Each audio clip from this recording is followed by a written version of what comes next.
Hi everyone, so let's practice PTE read aloud. Be careful that you have to take care of the fluency. You should not speak very fast. Maintain the fluency. Just check out how it is done.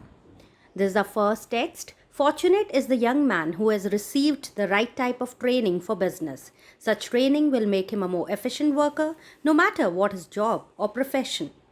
Many young people had elders who shared valuable experience and advice with them. Others were favored by entering high caliber firms. Energy Transition Index benchmarks 115 countries on the current level of their energy system performance and the readiness of their macro environment for transition to a secure, sustainable, affordable, and inclusive future energy system.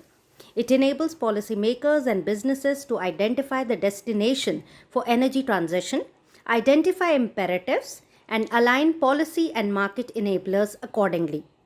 So I think you have seen how I took a pause on commas, so be careful about that. Next one. Working from home tends to be a relatively easy experience for the office professional. If your work involves using computers, it's quite easy to do the same at home. It can save you a lot of money in fuel costs alone per year. It also helps you to strike a better balance between career goals and family life. Next one. We are living through an extraordinary time with the rapid spread of the coronavirus, designated as COVID-19, a lockdown that restricts the movement of people and goods to prevent the spread of the deadly virus is in place.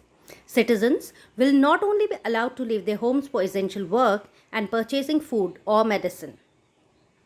Next one, there are three main interpretations of the English Revolution.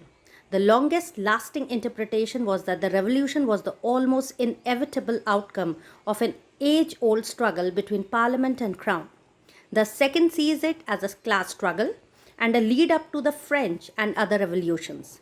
Finally, the third interpretation sees the other two as too fixed, not allowing for unpredictability, and that the outcome could have gone either way. So, words which you should take care of: interpretations, English, revolution, inevitable, struggle, parliament, French, unpredictability. So, I hope this read aloud practice helps you a lot. I'll come up with more such videos soon. Thank you and all the best.